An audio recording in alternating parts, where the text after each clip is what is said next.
Halo, berjumpa kembali dengan saya Berniadi Mubala. Video ini adalah merupakan bagian ketiga dari video tentang perpindahan energi di rotor. Pada video kali ini kita akan membahas tentang faktor slip pada mesin sentrifugal. Nah, pada kenyataannya, asumsi dasar yang kita gunakan dalam menurunkan atau mendapatkan persamaan Euler tidak bisa diterapkan pada mesin fluida real. Pertama, asumsi bahwa jumlah blade sangat banyak tidak bisa kita terapkan. Pada dasarnya jumlah blade terbatas. Blade yang kita asumsikan, maksudnya blade ideal yang kita asumsikan tebalnya sangat tipis mendekati 0, pada kenyataannya blade memiliki ketebalan tertentu yang signifikan. Jadi, asumsi dasar tentang jumlah blade dan ketebalan blade tidak dapat dipenuhi. Jumlah blade pada rotor sebuah pompa terbatas dan ketebalannya tidak dapat diabaikan. Nah, efek dari kedua kondisi ini adalah terjadinya vortex atau pusaran relatif terhadap ruang antar blade. Sehingga sudut keluar kecepatan relatif tidak sama dengan sudut blade. Sedangkan pada kondisi ideal, kita menganggap bahwa sudut keluar kecepatan relatif sama dengan sudut blade. Hal ini akan mengakibatkan turunnya kecepatan relatif. Nah, apabila kita gambarkan, maka kita akan mendapatkan skema seperti ini. Nah, di sebelah kiri, ini menggambarkan vortex relatif. Jadi, pertama kita bayangkan bahwa fluida berada di dalam ruang antar blade ini. Dan kita bayangkan bahwa, kita anggap bahwa outletnya tertutup dan inletnya pun tertutup. Apa yang terjadi ketika pompa berputar dengan arah seperti ini, arah jarum jam seperti ini, maka fluida yang ada di dalam sini akan mengalami vortex atau pusaran. Oke. Nah, ketika kemudian inlet dan outlet ini terbuka seperti seperti desain pompa yang sebenarnya pusaran relatif ini tidak hilang. Namun pusaran relatif ini kemudian mempengaruhi profil dari kecepatan fluida yang mengalir di dalam ruang antar blade. Nah, ini adalah profil dari alur ideal yang seharusnya yang kita anggap terjadi pada mesin fluida ideal.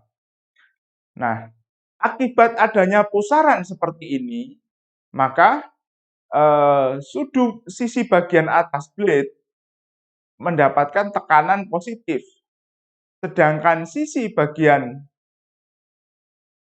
bawah blade seperti ini mendapatkan tekanan yang rendah. Perbedaan antara tekanan tinggi dan tekanan rendah inilah yang kemudian menyebabkan adanya pusaran. Nah, apa efek dari pusaran relatif ini? Efeknya adalah, kalau kita lihat ini yang berwarna putih ini adalah, di sini adalah profil dari kecepatan ideal pada mesin fluida ideal. Nah, akibat keterbatasan jumlah blade dan besarnya ruang antar blade, maka terjadi vortex relatif seperti ini. Tekanan di atas, sisi atas naik, tekanan di sisi bawah turun. Akibat tekanan yang naik, maka kecepatan yang dekat dengan sisi atas turun. Di sini digambarkan dengan panah yang berwarna orange. Sedangkan sisi di mana tekanannya rendah, maka kecepatannya naik. Nah, apa yang terjadi dengan segitiga kecepatan? Pada kondisi ideal, segitiga kecepatan kita adalah W2, beta 2, C2 dan U2. Karena ada perbedaan kecepatan ini, maka segitiga kecepatan jadi bergeser menjadi W2 aksen di sini dengan sudutnya beta 2 aksen, dan sedangkan U2 tetap, hanya saja posisinya bergeser karena penjumlahan vektor. Nah, ini adalah C2 aksen. Nah, inilah yang dinamakan dengan slip, perubahan profil kecepatan fluida yang mengalir di dalam ruang antar blade akibat pusaran relatif dan perbedaan tekanan. Nah, kemudian untuk mengkuantifikasi besarnya slip didefinisikan sebuah parameter yang disebut sebagai faktor slip. Faktor slip itu didefinisikan sebagai rasio antara CO2 aksen dengan CO2.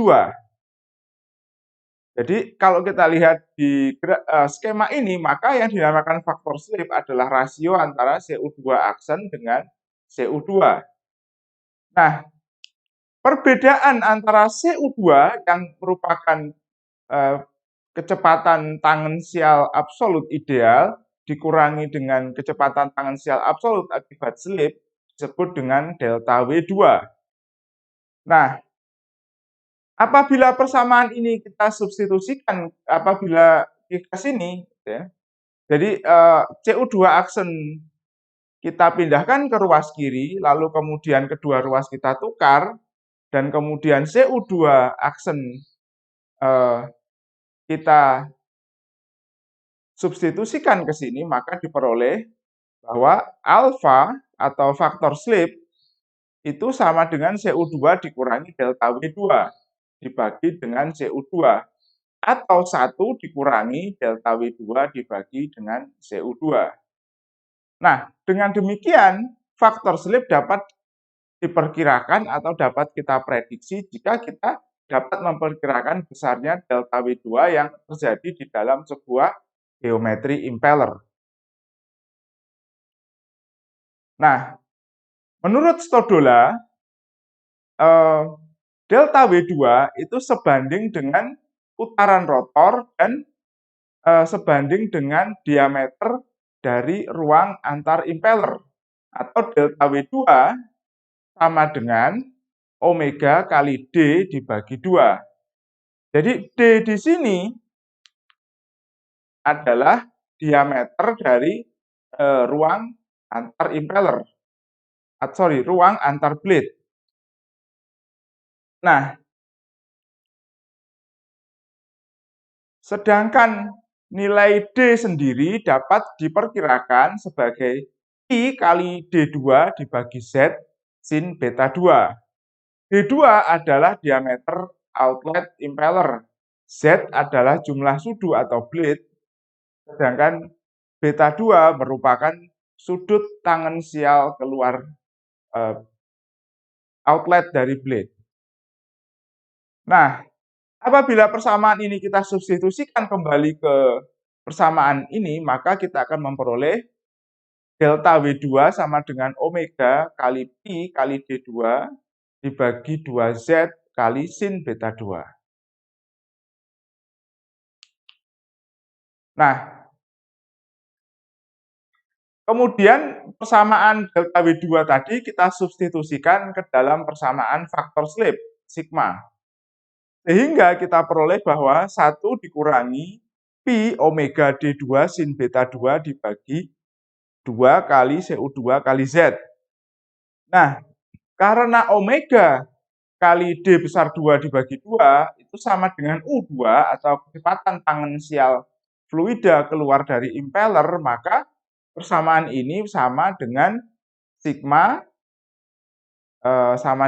sigma sama dengan 1 dikurangi pi kali U2 sin beta 2 dibagi CO2 kali Z. Nah, selanjutnya karena CO2 itu sama dengan U2 dikurangi W2 dan W2 sama dengan CR2 kotangen beta 2, maka persamaan ini dapat kita tulis ulang sebagai 1 dikurangi Pi kali U2 sin beta 2 dibagi Z kali U2 dikurangi CR2 kotangen beta 2. Nah,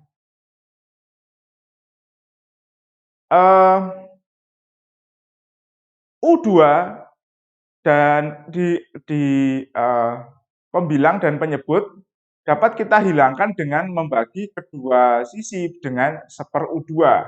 Sehingga kita peroleh faktor slip sama dengan 1 dikurangi Pi sin beta 2 dibagi Z kali dalam kurung 1 dikurangi sigma sama dengan 1 dikurangi Pi kali sin beta 2 dibagi Z kali dalam kurung 1 dikurangi V cos beta 2, di mana V adalah U2 per CR2. Inilah faktor slip Stodola. Nah, kalau kita lihat, maka besarnya faktor slip di sini tergantung pada rasio antara kecepatan tangensial dan CR2 atau kecepatan komponen normal dari kecepatan absolut. Nah, lalu kalau kita lihat, faktor slip juga tergantung pada sudut beta 2 dan jumlah blade atau sudu. Dengan demikian, dapat kita lihat bahwa U2 per CR2 merupakan ukuran dari rasio antara kecepatan tangensial dengan debit.